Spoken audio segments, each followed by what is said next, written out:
Hey guys, Professor Bill, Comic Book University, and Thor, issue number 6, Herald of None. Yeah, I love that title. Unfortunately, the love kind of goes away after that, and I'm going to explain that. I'm going to also explain the spoiler at the back without actually talking about the spoiler. I'm going to talk about more of the way that Donny Cates seems to do his stuff, okay? With, being in that mindset through his writing. Yeah. I'm also going to talk about the way that my reviews usually go, and when people disagree with me. Okay, not going to be narcissistic, I promise you that. First, we're going to get into who made this comic book. Okay, so part 6, Herald of None of the Devourer King. So therefore, the arc is the Devourer King, and the issue is Herald of None. Go and check out my podcast most recently, this past Sunday, for why I'm mentioning that. So Donny Cates is the writer, Nick Klein is the artist, Matt Wilson is on color art, VC's Joe Sabino is the letterer and the designer. The cover art is by Oliver Coipel and Laura Martin, and there's some variant covers out there. Stan Lee, Larry Lieber, and Jack Kirby created Thor. Okay, well, actually, I guess it would be the Vikings, but, you get the gist. So, this all comes to a head very quickly as Thor quickly dispatches... Wait, Galactus? He's enemies with... Thor and Galactus have kind of been, battling each other the whole time. And a typical trope in comics, a typical trope in pretty much everywhere, where there's fantasy writing, is the idea of two people get together to face a common enemy, but they wind up facing each other instead because they rival so much. And of course, they've got to come to either a battle of words or blows. And then they have to unite at the end for the common cause of the greater evil. And then they kind of, get an appreciation of each other, or they're just like, F you and, whatever. They usually go their own ways. Maybe sometimes there'll actually be a battle afterwards, but that's the thing. It's always, whatever. But what that does, that trope, a lot of people hear the word trope and they get upset. They're like, no, I hate tropes. No, you don't. You don't. I'm speaking for you in this. I'm actually going to be that bold, that brash. I'm going to speak for you. You don't hate tropes. What you hate is when tropes are overused or used wrongly. Now, in this particular case, that should be the trope, right? And I understand when there's a little bit of a difference, when you decide to be brave and go a different route. But an often big-time trope that's used by Donny Cates is to find tropes and then to kick them in their balls. While usually that works for Cates, in this case, in my humble opinion, I don't think it does. In this case, it's the two rivals, the two whatever, who are just doing their thing, and then they of course have to fight the common goal, the Black Winter, but in the process they're fighting with each other, but in the end they kind of ignore the greater evil. And Thor only focuses on Galactus. And this happens very early in the comics, that Thor has to basically kill Galactus. Is he truly dead? Is he not? Is he almost? Whatever. That's not actually what's important here. What's important is that afterwards he kind of... Well, I'm not going to tell you exactly what it is. I'm not here to spoil the comic book. But what he does in order to take down the Black Winter is it's an Aaron, what's his name? Jason Aaron trope. Whenever you think about Jason Aaron's Thor, you think of Thor being basically turned into a little wimp all the time. I imagine that's what I always look at it as. And here, Donny Cates pretty much does the exact opposite. He makes him into this beyond, like the Silver Surfer is simping up to him. How is that happening? Thor uses Galactus, or at least his body, in a way that's such a Jason Aaron trope that it's like, okay, stop. I don't know, maybe somebody's going to be impressed by it, and I'm okay if you're impressed by that. I could see you looking at this and saying, no, that makes so much sense since he's had to deal with gore so much. It makes sense that he would have it in his mind that he would do. And it wasn't actually referenced, so it could be alliterated that was what actually happened. Okay, I get it. But for me, it really just missed every single mark imaginable that you had to hit. Look, I understand the idea of changing things up big time, but there are still rules to be played with. Allow me to give you an example. I play multiple instruments. I suck at every one of them, but the idea is that I play multiple instruments. Donny Cates plays the drums. Donnie knows, as well as I do, I think I like the guitar better than any of the other instruments I play. And I know that when I'm playing scales up and down the frets, the neck of my guitar, if you just play scales, it gets annoying. It's like, dude, so the guy only knows pentatonic scales. Like, what is this? You're doing your blues scales, you're doing your rock scales. It gets, hey, that works in like, Handel's Messiah. But if all you're doing is playing the scales, you've got more of a rhythm than anything else. And it's just, it's hard to actually focus on what's on the rest of the song. So you need to switch things up. But if you just play the wrong scales, if you play the scales someplace else where they're not actually supposed to be, it sounds like your guitar is out of tune. Very similar with the drums. You're there to keep a rhythm, to keep a beat. And you could pull a John Bonham and just start, and go crazy and start doing a solo, a drum solo. You could, Iron Butterfly, the Inagata-Davida drum solo. You could do that. But if you do it while another part of the song is supposed to be playing, like while the singer is singing, it's never, ever going to work. So there's that. It's the idea that you could switch up a trope, but you have to be careful how you do it. It still has to follow certain rules of the game. If I just grab my guitar and I just start going all over the place, it might not make any sense. No, when it looks like it's out of control, that's when it's like, wow, like this guy knows what he's doing. If you have freaking, I take Randy Rhoads, for instance, the guy's dead, but Yngwie Malmsteen, okay, still alive, Yngwie Malmsteen, the ultimate in lead guitar. This guy, he's all over the place, and it looks like he doesn't know what he's doing, but when you hear it, you close your eyes, you're just like, oh my God, I could see what he's doing. In this case, Donnie, he's just kind of like drums everywhere, and he's throwing his drumsticks at somebody else's drum kit, and it's like, you're out of control at this point. I don't like this. I don't like what happened in this comic book. I'm not a fan of a single thing, pretty much, that happens in this comic book. I'm exaggerating a bit. Most of it's just, it's not working. It's not. I don't even notice any proper chords being played in this. So now we're going to get into that ending. Again, I'm not here to spoil the ending because it is something that looks like it could potentially be interesting. Potentially. Here's a Donny Cates trope that usually works pretty well, if not a time delayed really well.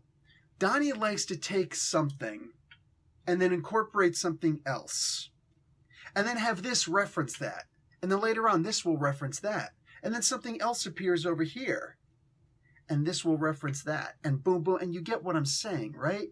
They're all kind of playing off of each other. So Donny Cates almost has his own world. I think I've said this about him before. It's almost like he's got his own continuity. And that doesn't usually happen. In fact, the only other person I could say that usually happens with in a good way, because Bendis does it, but not in a good way. My opinion, not in a good way. Jonathan Hickman does it.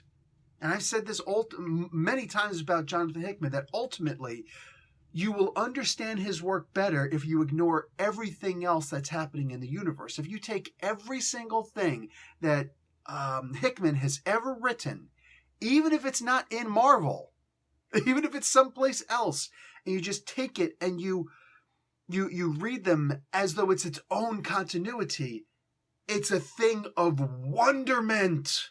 It's out of this world. No one should be able to possibly pull something like that off. And yet he does eloquently. And the hardest time you're ever going to have reading Hickman is when you look at it and you say, well, it doesn't fit in the rest of Marvel continuity. You're right. Many times, not all the times, but many times, it won't. Well, now Donny Cates is going into that realm where he's doing the same thing. Where, like, Death of the Inhumans, and he might just ignore Death of the Inhumans. That feels like something more like he was told to write as opposed to something he wanted to write, but whatever.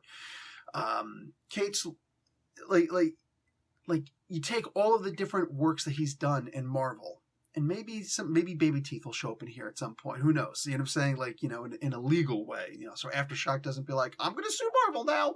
No. Relax, all right? But a lot of these are being used in a way where it's like it's its own continuity. But he's also incorporating a lot of what Jason Aaron does because he loves Aaron's writing. Cates is bombastic, for better or for worse. He's always going to write something that's over the top. That's a Cates trope. Like this guy who's just making his own tropes. They could work. You know, if you get used to them. I don't think it worked in this comic book. I see the end of what happened here. And I see what he's using in this run. I don't want to say which run it was, but it was basically his first real run in Marvel. That's the closest I'm going to get to a spoiler. And I see what he's doing here. And I don't like it. I don't like it. Just from the beginning, from the very first page, when I saw Silver Surfer Black showing up, it's like, okay, he wrote Silver Surfer Black. He's got Silver Surfer Black in here. He's going to be going in. That, of course, ties into the Null thing. So now that Silver Surfer's here with the Thor, it's going to tie in with the Thor thing. Hey, some of that's going to tie in with the Thanos wins stuff. At some point, I'm almost expecting to see, I really am actually expecting at some point to see Black Bolt show up and be like, hey, I mean... you know what I'm saying? Because, you know, throat cut and stuff. I'm expecting to see all of this stuff show up because the Cates continuity. Oh, crap. He's going to do the Cult of Cates continuity. He's going to have Triple C. My God. Oh, what's the world coming to? Anyway, so the idea is having all of this could work. Dangerous territory to tread in. Is it going to work the way that Hickman's usually works? A lot of people are getting sick of Hickman right now. Of course, Hickman is more orchestrating than in control of everything. So head of X, sure, but he's not writing all of X, right? In this particular case, is it going too over the top? That's going to be the big question. Everything seems a little bit too over the top.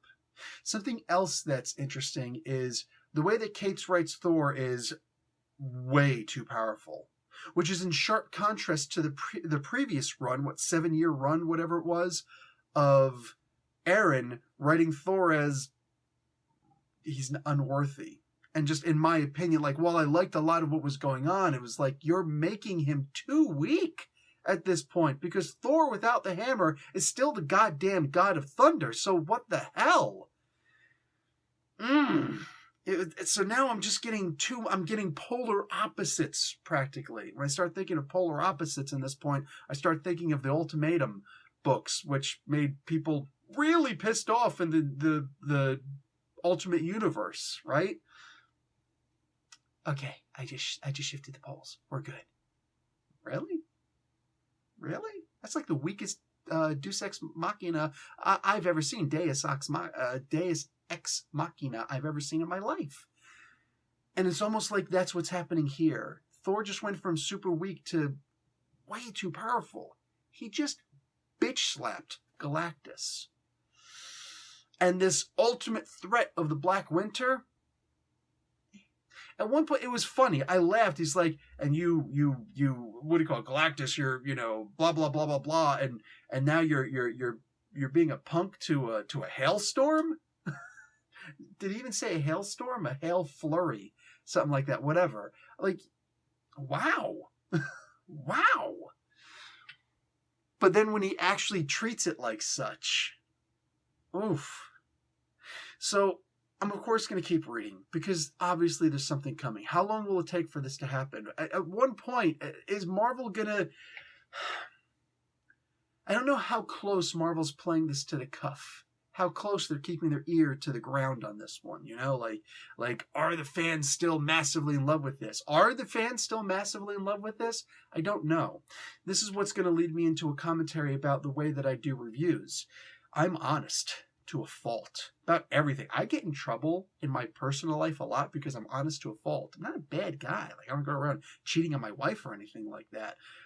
But, like, if I did, I would tell my wife. I'd be like, okay, listen, here's the deal. And I would have to face the consequences for it. Like, I'm there because I'm not going to lie about it. I'm not going to be untrue to myself. That's just not who I'm going to be.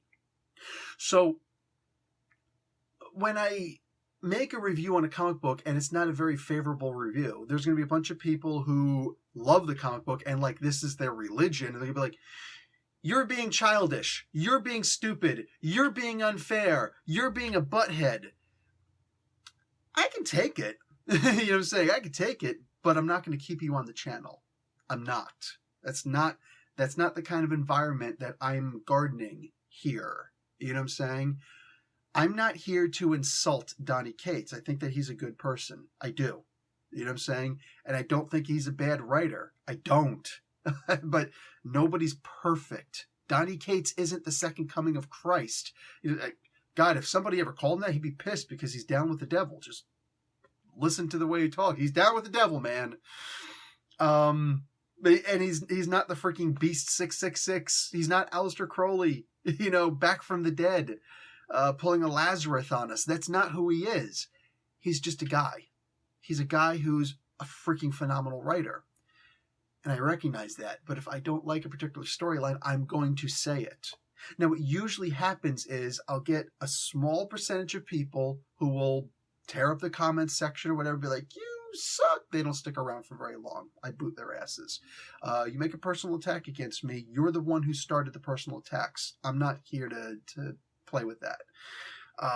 You could disagree with me. You could disagree with me vehemently. It's cool. Personal attack, suddenly, you start getting ad hominem. Suddenly we got an issue. That's when we got an issue. When it's not Thor issue number 6. That's not what I'm talking about here. But what usually happens is that people will disagree. A lot of times people will leave the channel. That's cool. Come and go as you wish. You know what I'm saying? It is what it is. But what I will say is, I've had it happen a lot of times where in the comments or someplace else in the Facebook group, go check out Comic Book University on Facebook or the Discord. There are places where you can find the Discord too, including in Comic Book University Facebook group. Sometimes on Twitter. Sometimes somebody will contact me just like, you know what? You were right. You were right about something. You were right about this. You were right about that. It's not about me being a second coming either. No. It's about something that I notice. There are a lot of people who are really disingenuous online.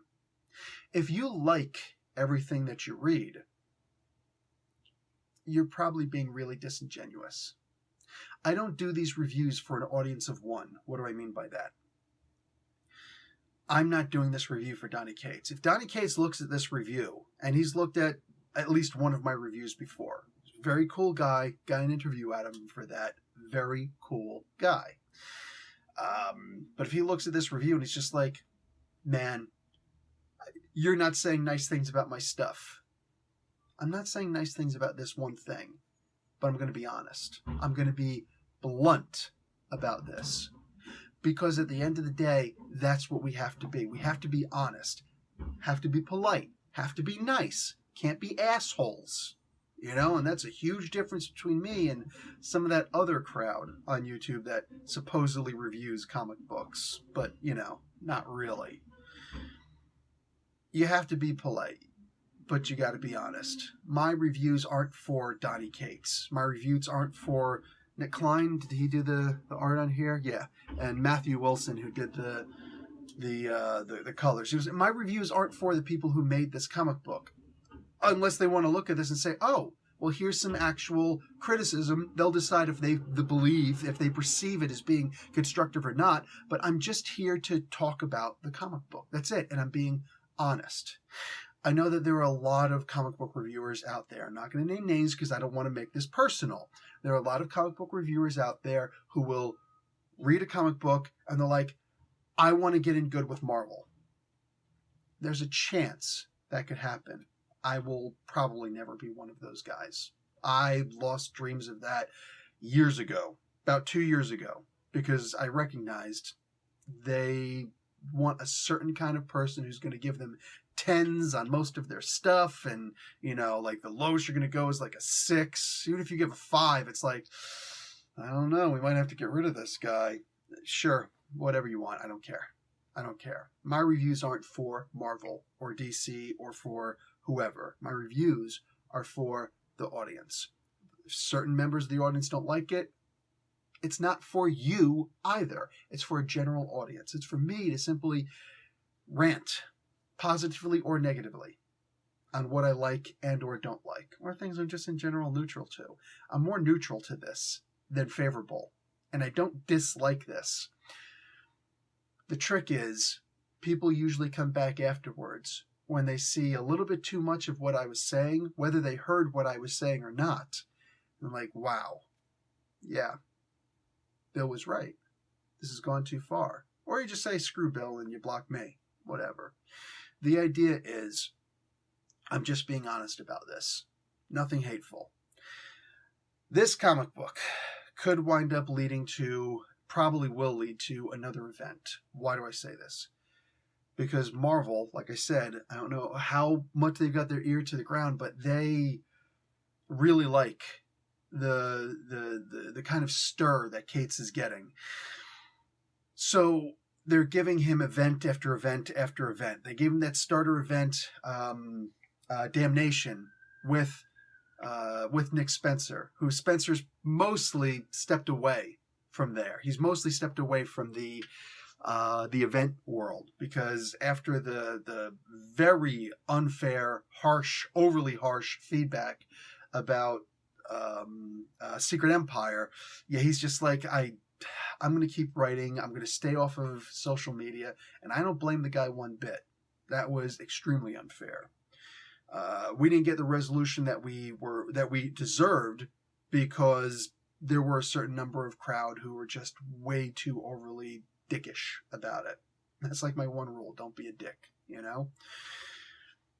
So if Marvel is paying attention to how the crowd is going, then they're gonna play this good. They're gonna tell their editors, hey, when Cates does this, stop him. Okay? When Cates does this, slow him down. When Cates does this, push him forward, right? And when Cates does this, let him go. Let him go. They're gonna do that. But if they don't have their ear close to the ground, if they're not playing this close to the, to the cuff, what they're going to do is they're just going to say, Cates, go! And then we get another Brian Michael Bendis. A lot of people don't like Jim Shooter, particularly people in the comic book industry, which is why I mentioned in my podcast recently that I do with Showmonger, if they were to hire Jim Shooter to take over for DC Comics, DC would explode in popularity. First, however, there would be a lot of writers who would pick up and they would leave. And Brian Michael Bendis would be one of them. I do not think that Mr. Shooter would ever leave, or that Mr. Shooter would ever fire Brian Michael Bendis. That's just not who he is. But I am positive that Bendis would get up and leave. He'd be like, you know what? Screw this. And yeah, Shooter might personally edit Bendis. This isn't about Bendis. Bendis is a good human being. He's a good person. And he's a good writer too. But all writers need editors who are going to keep in mind the continuity of the rest of the universe that they're in. Marvel did one of the smartest things they ever did with Bendis, and they said, here's your own universe. You want to do Ultimate Spider-Man? You want to do some Spider-Man different from everything else? We're going to give you your own universe. Earth 1610 was created for Brian Michael Bendis. Marvel was smart. People can argue whatever they want about this guy, that guy. Those guys gave Bendis his own world, and we got one of the best versions of Spider-Man that we'd ever seen. Ever. So Marvel can make good decisions. DC doesn't seem to be making good decisions. They're just saying to do what you want. If Marvel isn't going to edit Donny Cates, he will go off the rails. He will get a big head. He will become the next Brian Michael Bendis. Unedited, Cates is dangerous. Okay? And not in that cool way. No. He's dangerous in the way of, we're going to hate the crap that he does. We're going to despise the stuff he does. All the same things, every single thing that we say about, that people mostly are saying, criticizing about Bendis, it's the same exact stuff we're going to say about Cates. That's what I see for Cates' future if Marvel isn't careful about how they actually edit. So they really need to be paying attention to what the fans are saying. All of the fans.